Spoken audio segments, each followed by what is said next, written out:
সুখে শান্তিতে সুন্দর একটি সংসার গড়ে তুলতে পারে, আল্লাহ তাবারক ওয়া তাআলা নারীকে কিছু নির্দেশ দিয়েছেন, পুরুষকে কিছু নির্দেশ দিয়েছেন।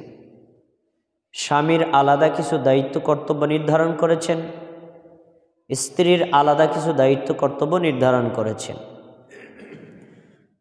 আল্লাহ তাআলা যেহেতু মানুষ সৃষ্টি করেছেন, মানুষের প্রকৃতি সম্পর্কে আল্লাহ সবচেয়ে বেশি ভালো জানেন। এজন্য আল্লাহর দেওয়া সেই নির্দেশনাগুলো যদি স্বামী যথাযথভাবে সম্পাদন করে, আল্লাহর দেওয়া সেই নির্দেশনাগুলো একজন স্ত্রী যদি যথাযথভাবে সম্পাদন করে, তাহলে সেই সংসারটা হয় একটি জান্নাতের টুকরা বা শান্তির নীড়। কিন্তু বড় দুঃখের বিষয়, এই পৃথিবীর অধিকাংশ স্বামী জানে না তার দায়িত্ব কর্তব্য কী, অধিকাংশ স্ত্রী জানে না তার দায়িত্ব এবং কর্তব্যগুলো কী। আমরা এই দায়িত্ব সম্পর্কে যদি জানি, সচেতন হই, নিয়মিতভাবে এগুলো আদায় করার চেষ্টা করি, আল্লাহ তাআলার রহমত, আল্লাহ তাআলার বারাকাত আমাদের পরিবারে নেমে আসবে। প্রিয় ভাইয়েরা, আল্লাহ তাবারক ওয়া তাআলা কোরআন মাজিদে একাধিক জায়গায় নারী পুরুষের দায়িত্ব সম্পর্কে আলোচনা করেছেন। নবী মুহাম্মদ সাল্লাল্লাহু আলাইহি ওয়াসাল্লাম এ বিষয়ে অনেক হাদিস পেশ করেছেন। আমরা তার থেকে সংক্ষিপ্ত কিছু বিবরণ আজকের খুতবায় জানার চেষ্টা করব ইনশাআল্লাহ।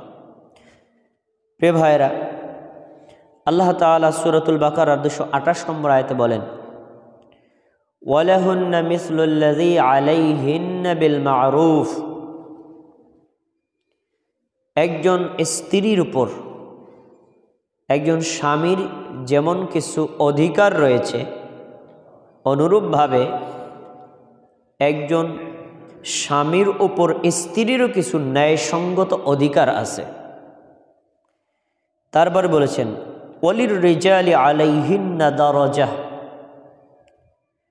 স্বামীর উপর স্ত্রীর অধিকার আছে, স্ত্রীর উপর স্বামীর অধিকার আছে। অধিকার উভয়ের সমান হলেও মর্যাদা হচ্ছে স্বামীর বেশি।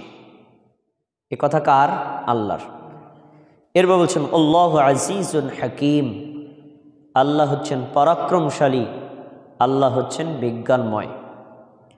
এই আয়াত থেকে আমরা একটা শিক্ষা পাই, আল্লাহ তাআলা নিজেই বলছেন নারীর কিছু ন্যায়সঙ্গত অধিকার আছে, মানে স্ত্রীর, আবার স্বামীরও কিছু ন্যায়সঙ্গত অধিকার আছে।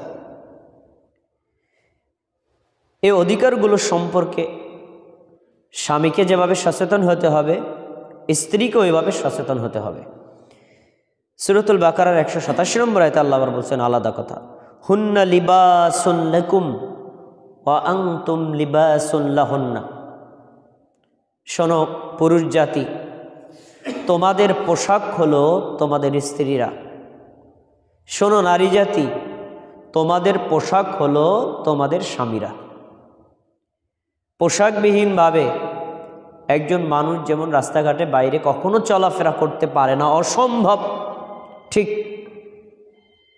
নারী ব্যতীত, মানে স্বামী ব্যতীত স্ত্রী তার চলাফেরা অসম্ভব, আবার স্ত্রী ব্যতীত স্বামী তারও চলাফেরা অসম্ভব।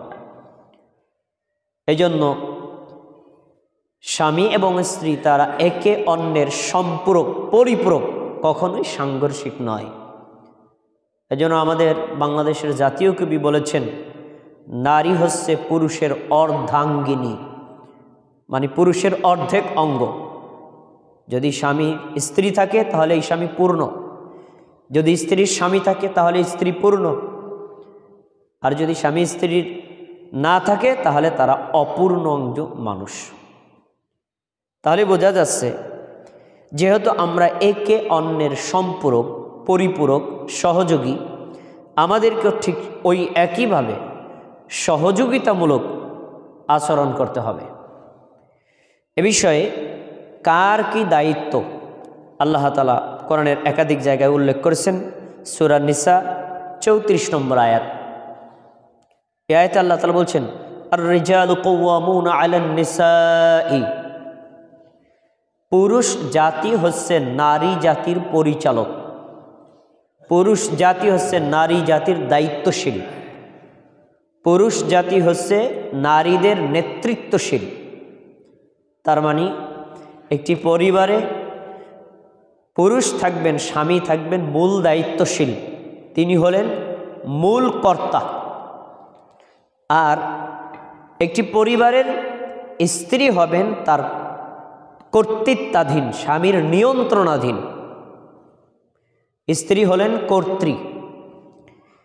তাহলে এখান থেকে আমরা একটা শিক্ষা পাই, নারী পুরুষের মাধ্যমে যখন একটা পরিবার গঠিত হবে, উভয়ের হক আলাদা আলাদাভাবে সমান হলেও মূল দায়িত্বশীল পরিচালক ক্ষমতাবান ব্যক্তি হলেন পুরুষ। এটা আল্লাহর দেওয়া নীতি। যেই পরিবারের মধ্যে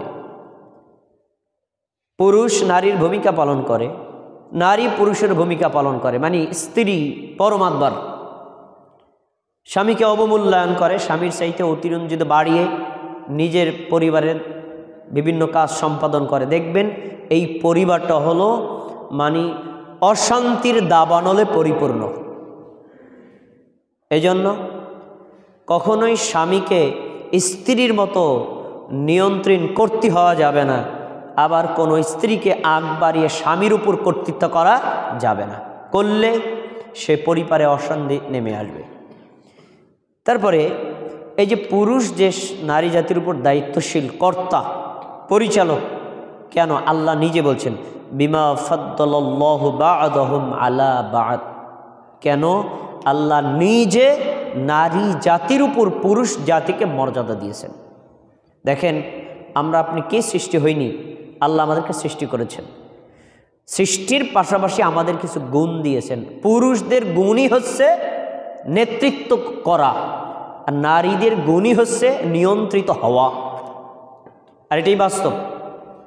পশ্চিমা বিশ্ব যেভাবে নারীদেরকে হাইলাইট করে, পুরুষদেরকে অবমাননা করে, কিন্তু সেই পশ্চিমা বিশ্বের দৃষ্টান্ত দেখেন, আমেরিকায় 2 বার নির্বাচিত হলো প্রেসিডেন্ট পদে, নারী পদে একবারও নির্বাচিত হয় নাই। তার মানে আমেরিকার জনগণ নারীদেরকে নেতৃত্বে আসনে দেখতে চায় না। তারা নিজেরাও জানে নেতৃত্ব পুরুষদেরই আসলে শোভা পায়। এই জন্য পরিবারে অবশ্যই পুরুষ যিনি তিনি হবেন দায়িত্বশীল। স্ত্রীকে দায়িত্ব যদি মাতবাড়ি দেন আপনার পরিবার ধ্বংস হয়ে যাবে। আচ্ছা, এখন পুরুষের মর্যাদা বেশি, পুরুষ হবে দায়িত্বশীল, নারী হবে নিয়ন্ত্রিত। তো কেন? এর কারণ বলছেন আল্লাহ, অবিমা আনফাকু মিন আমওয়ালিহিম, নারী জাতি তোমরা শোনো, কেন তুমি তোমার স্বামীর কথা মেনে চলবা, তার আনুগত্য করবা, তার কথা কর্তৃত্ব মানবা? কারণ কি জানো? স্বামীর ইনকামকৃত যত সম্পদ সব তোমার পিছনে ব্যয় করে। তোমার স্বামী রিক্সা চালায়, রিক্সা চালিয়ে যদি সারাদিন 500 টাকা পায়, তার একা খাওয়া এবং পড়া থাকার জন্য 500 টাকার কোনো দরকার নেই, 500 টাকা লাগে না। কিন্তু সেই মাথার ঘাম পা পর্যন্ত ফেলে নিজে কম বেশি যতটুকু খায় বাকি তোমার পেছনে ব্যয় করে।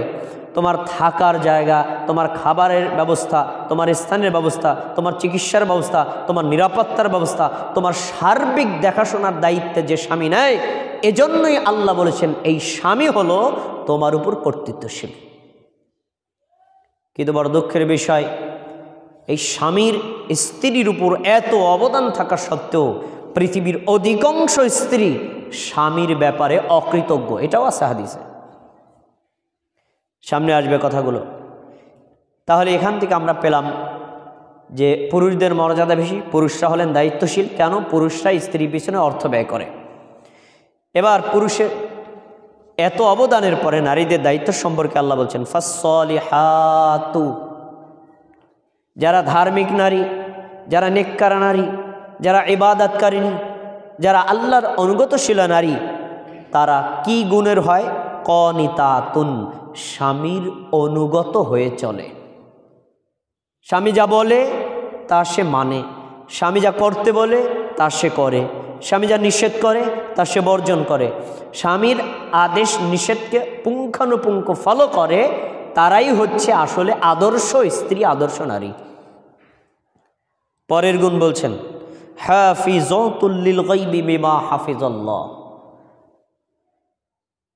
ওই সকল স্ত্রীরা, যে সকল স্ত্রীরা হেফাজত করে যেভাবে আল্লাহ হেফাজত করতে বলেছেন, তার মানে একজন নারী হচ্ছেন হেফাজতকারিণী, সংরক্ষণকারিণী। কিসের সংরক্ষণ করবে? স্বামীর সম্মানের হেফাজত করবে, স্বামীর সম্পদের হেফাজত করবে, স্বামীর সন্তান সন্ততির হেফাজত করবে, স্বামীর পরিবারের হেফাজত করবে, স্বামীর সার্বিক পরিবারটাকে দেখাশোনা করে রাখবে। আর আরেকটি গুরুত্বপূর্ণ দায়িত্ব হচ্ছে স্বামীর অনুপস্থিত থাকলে নিজের সতীত্বকে রক্ষা করবে। এটি স্ত্রীর একটি বড় দায়িত্ব। এ দায়িত্বে যদি কোনো স্ত্রী গাফেল হয় তাহলে অবশ্যই কিয়ামতের দিন তাকে জিজ্ঞাসাবাদ করে শাস্তির সম্মুখীন হতে হবে। তাহলে আমরা এখানে আদর্শ স্ত্রীর 3টা গুণ পেলাম। 1, আদর্শ স্ত্রী হয় ধার্মিক। 2, আদর্শ স্ত্রী হয় অনুগতশীল। 3, আদর্শ স্ত্রী হয় হেফাজতকারিণী। স্বামীর পরিবার, সম্পদ, সন্তান সন্ততি আর নিজের সতীত্ব যিনি হেফাজত করেন তিনি হলেন আদর্শ স্ত্রী। এগুলো হলো স্বামীর হক আর স্ত্রীর দায়িত্ব। প্রিয় ভাইয়েরা, এই যে আল্লাহ তাআলা আদেশগুলো করেছেন, নবী সাল্লাল্লাহু আলাইহি ওয়াসাল্লাম নির্দেশনা প্রদান করেছেন, এই আদেশ এবং নিষেধগুলো মান্য করা প্রতিটি নারী এবং পুরুষের দায়িত্ব। সে মুসলিম অমুসলিম যাই হোক, যদি সে মানে তাহলে তার কল্যাণ হবে। কিন্তু অমুসলিম তো দূরের কথা, অনেক মুসলিম পরিবারের মা বোনেরা স্বামীর হক ঠিকমতো আদায় করেন না। আপনার যে দায়িত্ব কর্তব্য আছে স্বামীর প্রতি তা আপনি করেন না। তাদের জন্য একটি মারাত্মক হাদিস বলেছেন আমাদের নবী সাল্লাল্লাহু আলাইহি ওয়াসাল্লাম। হাদিসটা একটু মনোযোগ দিয়ে শোনেন। সুনানে তিরমিজি হাদিস নাম্বার 359। ওমর ইবনে আল হারিস রাদিয়াল্লাহু আনহু বলেন, কানা ইউকালু, একটা কথা আমাদের সমাজে খুব প্রচলিত ছিল, মানে সাহাবীদের সমাজে, কি?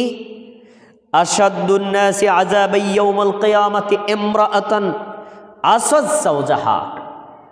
কিয়ামতের দিন ওই নারীকে সবচেয়ে বেশি শাস্তি দেওয়া হবে যে নারী তার স্বামীর সীমা লঙ্ঘন করে, স্বামীকে অমান্য করে, স্বামীর কথা মানে না।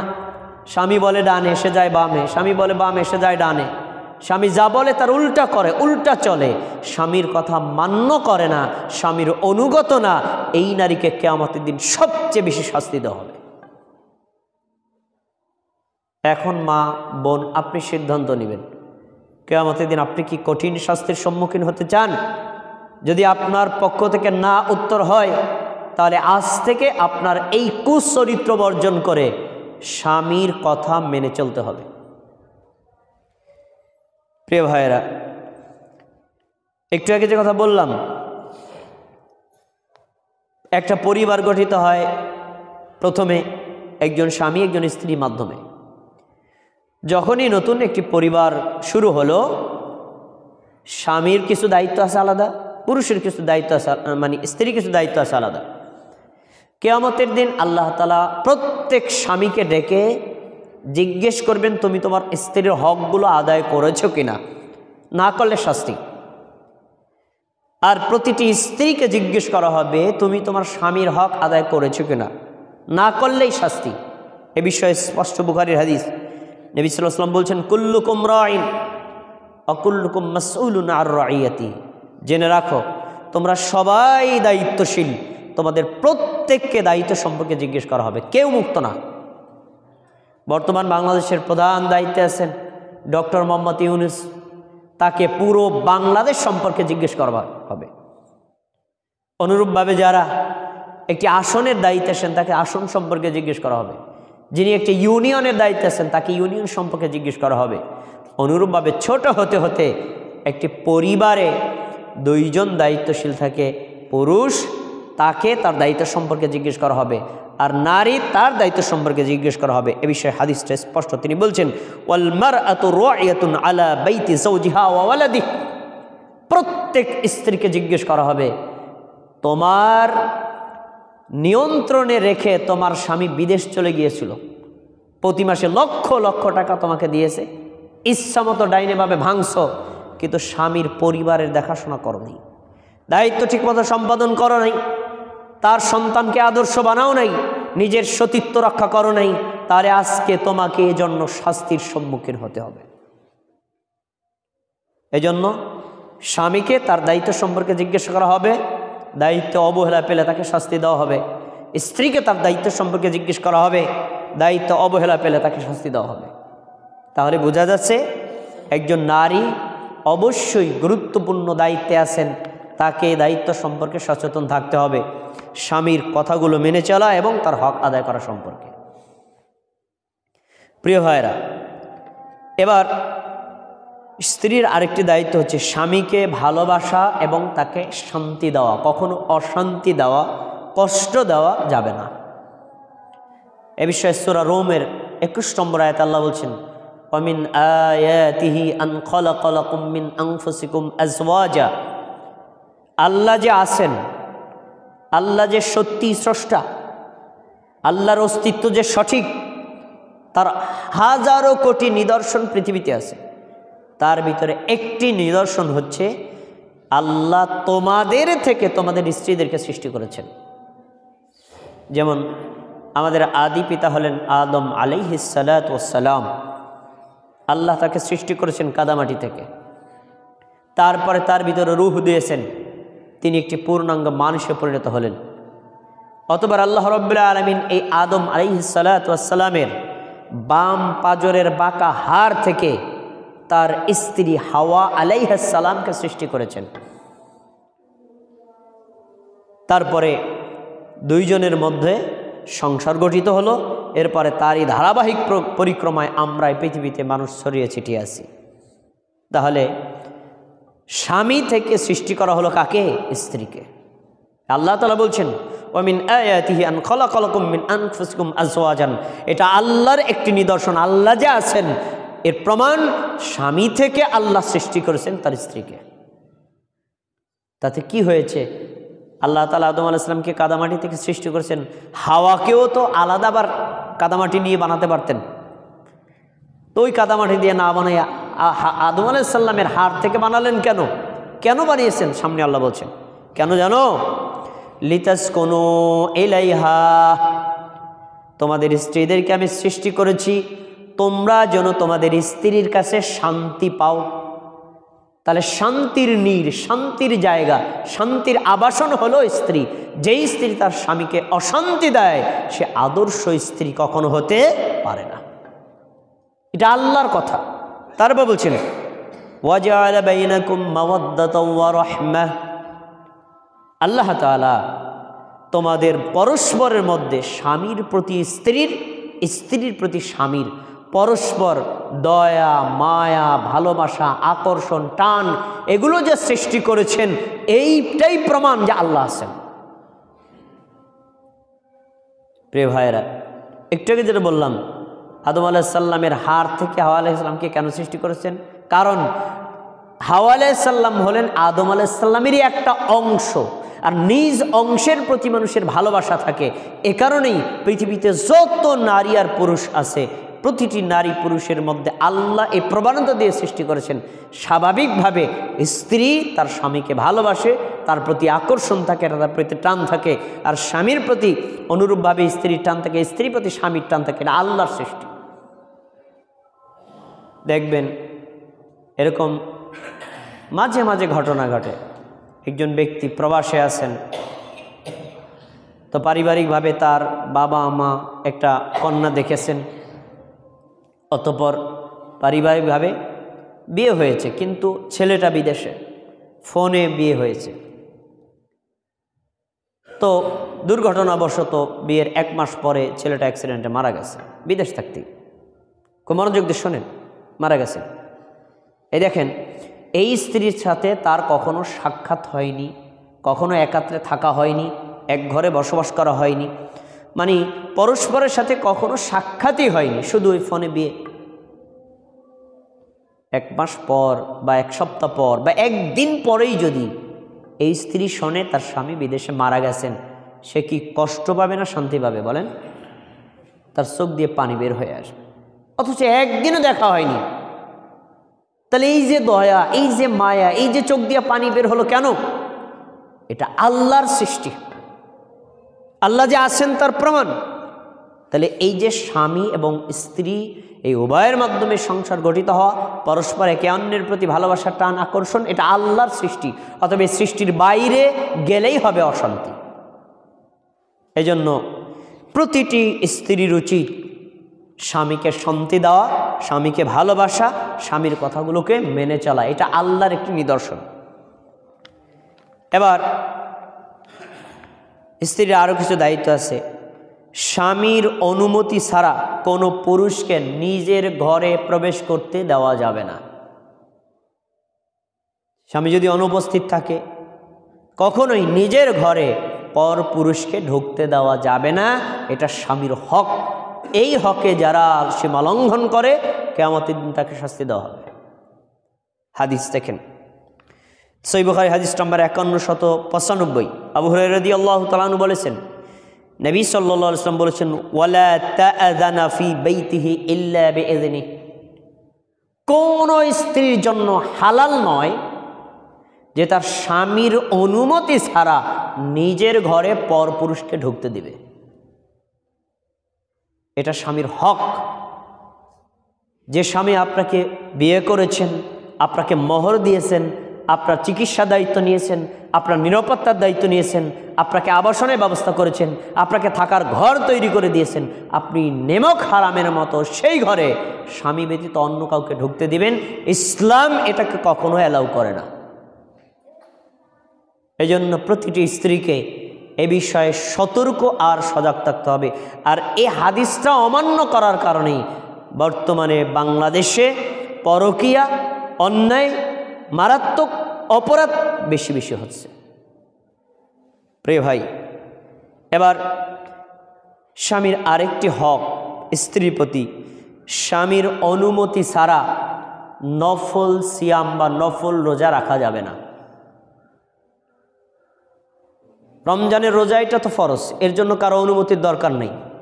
কিন্তু রমজান মাসে রোজা ছাড়া অন্য কোনো সময় যদি কোনো মা বোন রোজা রাখতে চান, স্বামীর কাছে জানিয়ে তার অনুমতি দিয়ে রাখতে হবে, না হলে রাখা যাবে না। এ বিষয়ে হাদিস দেখেন, লা তাসুমুল মারআতু ওয়া যাওজুহা শাহিদুন ইয়াওমান মিন গায়রি রমাদান ইল্লা বিইজনি।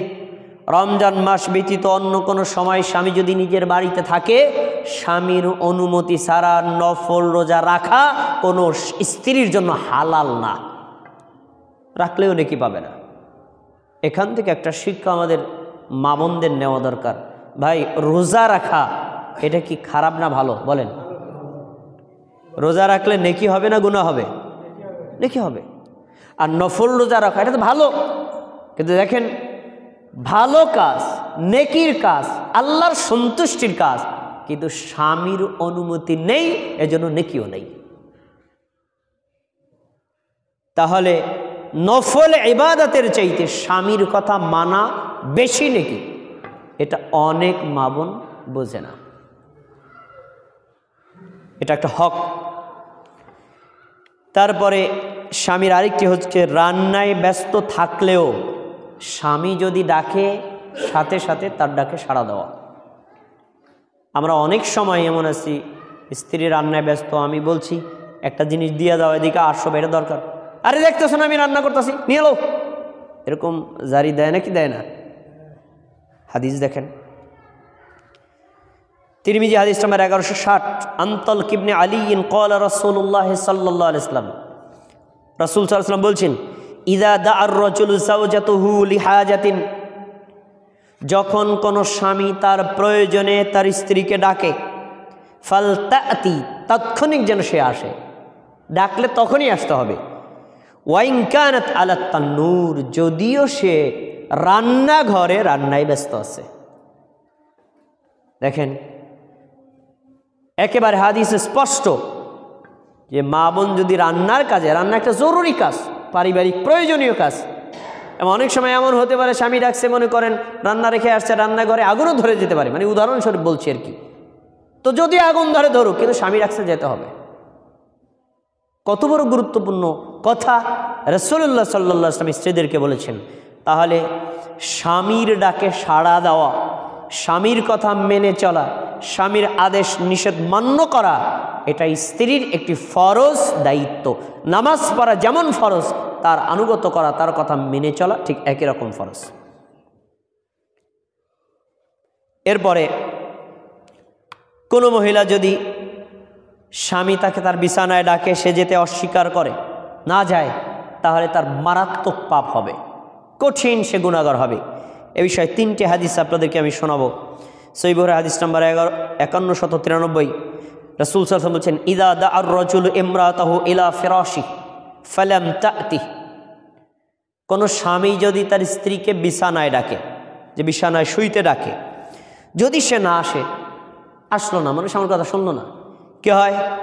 ফাবাতা গাদবান আলাইহা, স্বামী যদি রাগ করে শুয়ে থাকে, স্বামী যদি তার উপর রাগান্বিত থাকে, শোনেন হাদিসটা পরের অংশ, লানাতহাল মালাইকাতু হাত্তা তুসবিহা, সকাল পর্যন্ত সকল ফেরেশতারা এই স্ত্রীর উপর অভিশাপ করতে থাকে, তোর উপর গজব নাজিল হোক, তুই স্বামীর কথা শুনলি না কেন?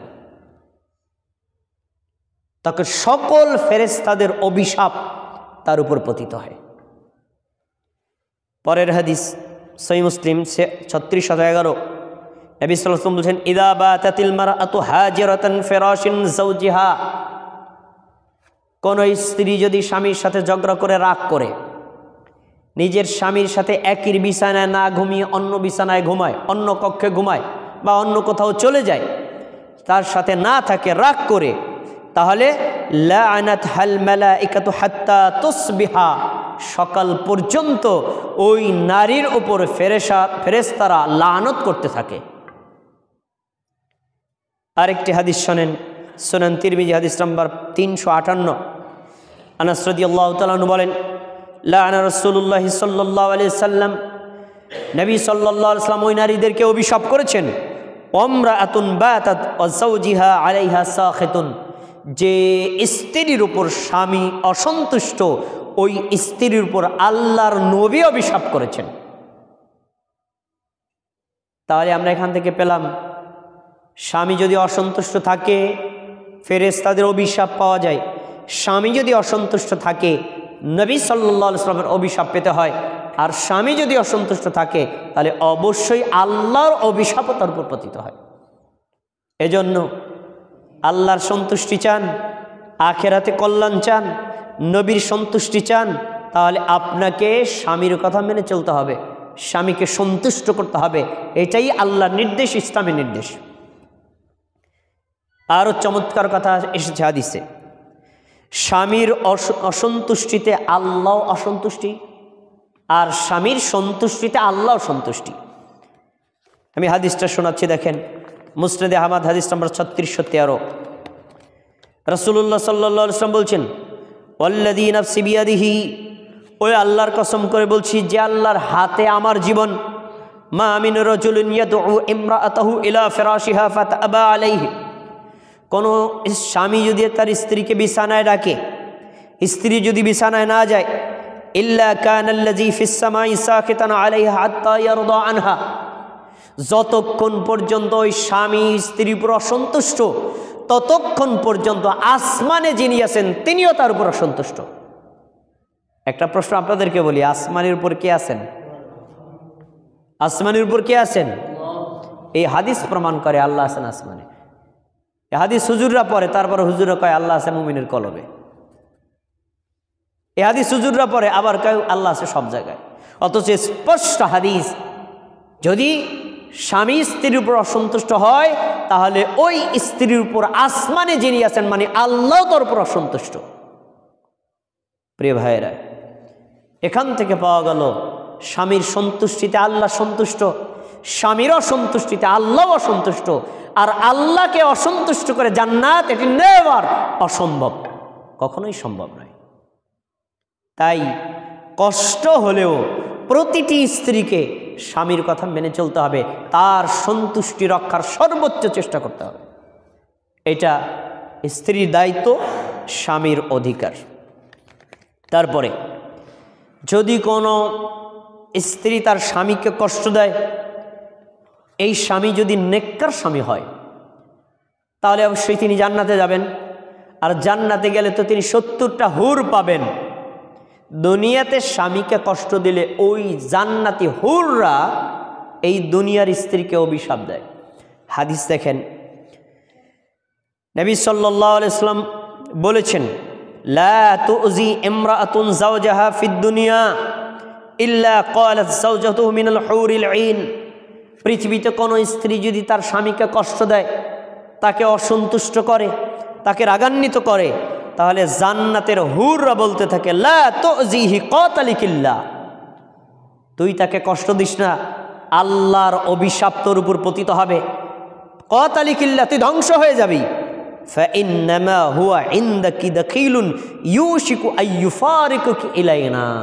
আরে তোর কাছে তো থাকবে 20 বছর, 30 বছর, 50 বছর, মারা গেলেই তো সে আমাদের কাছে চলে আসবে। তুই অল্প কয়টা দিন তার কাছে আছে, তাকে তুই কষ্ট দিস কেন? এ কথা বলে কারা? জান্নাতের হুররা। তাহলে যে স্ত্রী তার স্বামীকে কষ্ট দেয়, অসন্তুষ্ট করে, জান্নাতের হুরদের অভিশাপও তার উপর পতিত হয়। প্রিয় ভাইয়েরা, এবার একটি চমৎকার হাদিস আপনাকে বলবো। আমাদের সমাজের অনেক মা বোনেরা আছেন, আলহামদুলিল্লাহ, সবাই না, অনেকে আছেন খুব বেশি ধার্মিক, ইসলামের ওনার জানা বিষয়গুলো যথাযথভাবে সম্পাদন করার চেষ্টা করেন। নফল রোজা বেশি বেশি রাখেন, নফল জিকির আজকার বেশি বেশি রাখেন। কেন? জান্নাতে যাওয়ার আশায়, জাহান্নাম থেকে বাঁচার আশায়। কিন্তু এই ধার্মিক নারীদের মধ্যেও এই ভুল একটা সিদ্ধান্ত আছে, তিনি বেশি বেশি ইবাদত করেন কিন্তু স্বামী তার উপর অসন্তুষ্ট। ইবাদত কম হোক, ফরজ ইবাদত ঠিক রেখে নফল যদি কম হয়, স্বামী আপনার উপর সন্তুষ্ট থাকে, আপনি জান্নাত পাবেন। কারণ আল্লাহ নবী সাল্লাল্লাহু আলাইহি ওয়াসাল্লাম স্বামীকে দাঁড় করিয়ে বলেছেন, এই স্বামী তোমার জান্নাত, এই স্বামী তোমার জাহান্নাম। এখন তোমার ইচ্ছা, জান্নাত নিতে চাইলে স্বামীকে দিয়েই নিতে হবে, আর জাহান্নাম নিতে চাইলে স্বামীকে দিয়েই নিতে হবে। দেখেন কিভাবে আপনি নেবেন। মুসনাদ আহমদের 1903 নম্বর হাদিস, হুসাইন ইবনে মেহসান বলেন, আন্না আম্মাহু লাহু আতাতিন নবিয়্য সাল্লাল্লাহু আলাইহি ওয়াসাল্লাম, তার ফুফু নবী সাল্লাল্লাহু আলাইহি ওয়াসাল্লামের কাছে এসেছেন কোন একটা কারণে। হুসাইন ইবনে মেহসানের ফুফু আমাদের নবীর কাছে এসেছেন তার কোন একটা প্রয়োজনে। আচ্ছা, এবারে নবী সাল্লাল্লাহু আলাইহি ওয়াসাল্লাম ফারাগাত মিন হাজাতিহা, যখন নবী সাল্লাল্লাহু আলাইহি ওয়াসাল্লাম থেকে কাজ ওনার শেষ হয়ে গেছে, চলে যাবে ওই মহিলা, নবী সাল্লাল্লাহু আলাইহি ওয়াসাল্লাম তাকে বলছেন, ফাকালা লাহান নবিয়্যু, নবী তাকে বলছেন, আযাতু যাওজিন আনতি, এ মহিলা শোনো, তুমি কি তোমার স্বামীকে কষ্ট দাও? তুমি কি তোমার স্বামীকে অসন্তুষ্ট করো? তুমি কি তোমার স্বামীকে অখুশি করো? তখন কলাত নাম, নবী যেহেতু জিজ্ঞেস করছেন, মিথ্যা কথা বলা যায়? আমাদের সামনে হয়তো কেউ জিজ্ঞেস করলো, না আমি আমার স্বামীর সন্তুষ্ট করি বলতে, কিন্তু নবী যেহেতু বলছে, মিথ্যা কথা বলা যায় না। আর নবী এ কথা প্রশ্ন ওনাকে কেন করেছেন? কিছু রিপোর্ট তার কানে গেছে। আচ্ছা, আমি বলছেন কলাত নাম, বলছেন আল্লাহ রাসূল, হ্যাঁ আমি আমার স্বামীকে মাঝে মাঝে অসন্তুষ্ট করি, কিছু কিছু কাজ তার কথা করি না, সে আমার উপর রাগ হয়। তো নবী সাল্লাল্লাহু আলাইহি ওয়াসাল্লাম বলছেন, কাইফা আনতি লাহু, তাহলে তুমি কেমন আদর্শবান মহিলা, তাহলে তুমি কিভাবে আদর্শবান স্ত্রী? শোনো, তুমি ভালো করে শুনে রাখো, মা ফানজুরি, তুমি ভালো করে জেনে রাখো, আইনা আনতি মিনহু ফা ইন্নামা হুয়া জান্নাতুকি ওয়া নারুকি, তুমি চিন্তা করো তুমি কোথায় থাকবা, জান্নাতে নাকি জাহান্নামে? তাহলে স্বামী তোমার জান্নাত, স্বামী তোমার জাহান্নাম। এ কথাটা আমাদের নবী কি বুঝাতে চাইলেন? কোন স্ত্রী যদি মারা যায়, কারো প্ররোচিত না হয়ে, স্বামী যদি স্বতঃস্ফূর্তভাবে বলে আমি আমার স্ত্রীর উপর সন্তুষ্ট। আমি এমন একটা বক্তব্য শুনেছি আমাদের একজন শায়েখের মুখে, শেখ আমানুল্লাহ বিন ইসমাইল আল মাদানী হাফিজাহুল্লাহ, তার স্ত্রী মারা গেছেন, ওই রাজশাহীর মার্কাজুল ইসলামিয়া সালাফি মাঠে জানাজা হয়েছে, হাজারো হাজার মানুষ। জানাজার আগে তিনি দাঁড়িয়ে বলছেন, আমার শুধু একটাই কথা আছে, আমার স্ত্রী মারা গেছেন, হে আল্লাহ আমি আমার স্ত্রীর উপর সন্তুষ্ট, আল্লাহ আপনি তার উপর সন্তুষ্ট হয়ে যান। তো এরকম স্বতঃস্ফূর্তভাবে কোনো স্বামী যদি আত্মস্বীকৃতি দেয় আমি আমার স্ত্রীর উপর সন্তুষ্ট খুশি, তাহলে আল্লাহ তার উপর সন্তুষ্ট হয়ে জান্নাত দিয়ে দিবেন। আর কোন স্ত্রী মারা যাওয়ার পরে স্বামী যদি তার বিপরীত মন্তব্য করে যে আমি তার উপর সন্তুষ্ট না, সে আমার কথা শুনতো না, সে উল্টা পথে চলতো, আমি বলতাম ডানে এসে যেত বামে, আমার কথা সীমালঙ্ঘন করত, এজন্য আমি তার উপর অসন্তুষ্ট, তাহলে এই স্বামী তোমার জন্য হলো কি জাহান্নাম। এখন মা বোনদের নিজস্ব সিদ্ধান্ত নিতে হবে, আপনি কি জান্নাতে যেতে চান নাকি জাহান্নামে যেতে চান।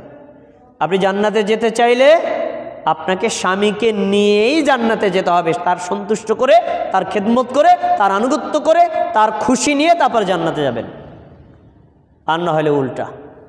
এই জন্য প্রতিটি মা বোনকে বিষয়ে খুব সজাগ এবং সতর্ক থাকতে হবে। আর দুইটা হাদিস বলে আলোচনা শেষ করছি। নবী সাল্লাল্লাহু আলাইহি সাল্লাম এর কাছে মুআজ রাদিয়াল্লাহু তাআলা আনহু আসলেন সিরিয়া থেকে। খুব চমৎকার হাদিস, খুব মনোযোগ দিয়ে শোনেন। সিরিয়া থেকে আসার পরে নবী সাল্লাল্লাহু আলাইহি সাল্লামকে দেখেই মুআজ রাদিয়াল্লাহু তাআলা আনহু তার পায়ে সেজদা দিলেন। সবাইকে খেয়াল করে শোনে, ঘুমাই কে? মুআজ রাদিয়াল্লাহু তাআলা আনহু সিরিয়া থেকে আসছেন, আসার পরে আমাদের নবীকে দেখে নবীর পায়ে সেজদা দিলেন। আচ্ছা, যখনই সেজদা দিছেন নবী সাল্লাল্লাহু আলাইহি ওয়াসাল্লাম বলছেন ফাকালা মা হাযা ইয়া মুআজ, মুআজ কি করছো মুআজ, কি মানে আমাদের নবী তো ভাবতে পারেন এই কাজটা তিনি করবেন, সেজদা দিয়ে ফেলছে। মুআজ তুমি কি করছো? তখন বলছে আতাইতু শাম, আমি গিয়েছিলাম সিরিয়ায়। ফাওয়াফাইতুহুম ইয়াসজুদুনা লিআসাকিফাতিহিম ওয়া বাতারিকাতিহিম, আমি গিয়ে দেখেছি সিরিয়ার যত ধর্মীয় আলেম আছে সাধারণ সব মানুষ তাদেরকে সেজদা করে। সিরিয়ার যত ধার্মিক লোক আছে, আলেম ওলামা আছে, তাদেরকে সেজদা করে।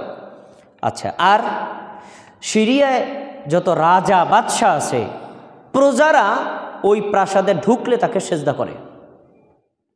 তা আমি নিজে নিজে কিয়াস করলাম, ধর্মীয় নেতারা যদি সেজদা পায়, রাজা বাদশাহ যদি সেজদা পায়, আমাদের নবী হলেন আল্লাহর শ্রেষ্ঠ নবী, তিনি তো আর চেয়ে আরো বেশি সেজদা পাওয়ার হকদার। ওইটাকে কিয়াস করে আমি আপনার সেজদা দিছি। আচ্ছা, এবার নবী সাল্লাল্লাহু আলাইহি ওয়াসাল্লামের মন্তব্য শোনেন। ফাকালা রাসূলুল্লাহ সাল্লাল্লাহু আলাইহি ওয়াসাল্লাম, রাসূল সাল্লাল্লাহু আলাইহি ওয়াসাল্লাম বললেন ফালা তাফআলু, সাবধান, আর এরকম করবা না। তার মানে কি নবীকে সেজদা দেওয়া যাবে? একেবারে নবীর স্পষ্ট বক্তব্য, আর কখনো এরকম করবা না। এখানে শব্দটা বহু বচন ব্যবহার করছেন, ফালা তাফআল, তুমি করবা না, বিষয়টা এমন না। মানে মুআজের সামনে সবাই বলছেন ফালা তাফআলু, সাবধান, এরকম আর কখনো আমাকে সেজদা করবা না। পরের মন্তব্যটা মা বোনেরা যে যেখানে আছেন শোনেন, ঘরে থাকলেও শোনেন। ফাইন্নী লাউ কুনতু আমিরান আহাদান আইয়াসজুদা লিগাইরিল্লাহ লা আমারতুল মারআতা আন তাসজুদা লিজাওজিহা, আল্লাহ সারা পৃথিবীর অন্য কাউকে যদি সেজদা করা যাইতো, চন্দ্রকে, সূর্যকে, পীরকে, বুজুর্গকে, মাজারকে, কবরকে ইত্যাদিকে যদি সেজদা করা যাইতো, তাহলে আমি নবী প্রতিটি নারীদেরকে বলতাম সবাই যেন তাদের স্বামীদেরকে সেজদা করে। তাহলে আল্লাহ ছাড়া অন্য কাউকে সেজদা করা জায়েজ নেই, হারাম, বৈধ না। এই জন্য আমি নারীদেরকে বলি নাই যে তোমরা স্বামীদেরকে সেজদা দাও। যদি হালাল হইতো তাহলে বলতাম যে তোমরা তোমাদের স্বামীদেরকে সেজদা করো। কি বুঝলেন আপনি এখান থেকে? সেজদা একটা ইবাদত, ইবাদত আল্লাহ ছাড়া কেউ পায় না। যদি আল্লাহ ছাড়া অন্য কাউকে সেজদা দেওয়ার হুকুম থাকতো, তাহলে আমাদের নবী বলতেন যে প্রতিটি স্ত্রী যেন স্বামীকে সেজদা দেয়। কেন? স্বামী তার এত ভক্তি শ্রদ্ধা পাওয়ার যোগ্য ব্যক্তি যে ইবাদত না পেলেও কাছাকাছি ব্যক্তি হয়ে যায়। এত বড় সম্মানিত ব্যক্তি আপনার পরিবারে, আপনি তার কথাই শোনেন না, আবার ওদিক দিয়ে জান্নাত চান। পরের হাদিসের পরের অংশটা শোনেন। নবী সাল্লাল্লাহু আলাইহি ওয়াসাল্লাম বলছেন, শোনো, আল্লাযী নাফসু মুহাম্মাদিন বিয়াদি, হয়ে আল্লাহর কসম করে বলছি, আল্লাহর হাতে আমার জীবন, লা তুআদ্দিল মারহাতু হাক্কা রাব্বিহা হাত্তা তুআদ্দি হাক্কা যাওজিহা, পৃথিবীর কোন স্ত্রী আল্লাহর হক আদায় করতে পারবে না যতক্ষণ পর্যন্ত তার স্বামীর হক আদায় করতে না পারবে। সোনার অক্ষরে প্রতিটি ঘরে লিখে রাখার মতো হাদিস। কোন মানুষ আল্লাহর হক আদায় করতে পারবে না, কোন নারী আল্লাহর হক আদায় করতে পারবে না যতক্ষণ পর্যন্ত তার স্বামীর হক আদায় করতে না পারবে। প্রিয় ভাইরা, তারপরে তিনি বলছেন, ওয়ালাউ সাআলাহা নাফসাহা ওয়া হিয়া আলা কাতাবিন লাম তামনাহু, স্বামী যদি স্ত্রীকে ব্যক্তিগত প্রয়োজনে চায়, মানে একান্ত কাছে চায়, যদি সে না আসে তাহলে স্বামীর সন্তুষ্ট আল্লাহর হক তার কখন আদায় হবে না। প্রিয় ভাইয়েরা, খুতবা লম্বা হয়ে যাচ্ছে, আর অনেক কথা আছে। এই খুতবাটা আমি একটু ধারাবাহিকভাবে দেব। আজকের খুতবাগুলো সব স্বামীদের পক্ষে, স্বামীরা খুশি, স্ত্রীরা তো আমার উপর রাগ করে আছেন, হুজুর এই খুতবাটা দিবেন কবে? এই তো, তাই না? এই স্বামীর হক সম্পর্কে আরও সামনে একটা খুতবা দেব, তার পরের খুতবাগুলো থাকবে স্ত্রীর হক সম্পর্কে। তবে সব শেষ একটা হাদিস বলে আমি আমার আলোচনাটা শেষ করছি। আমার মা বোনেরা যারা বাড়িতে আছেন, ঘরে আছেন, যেখানে আছেন, আপনারা এই হাদিসটা একটু মুখস্থ করে নেন ওখানে থেকেই।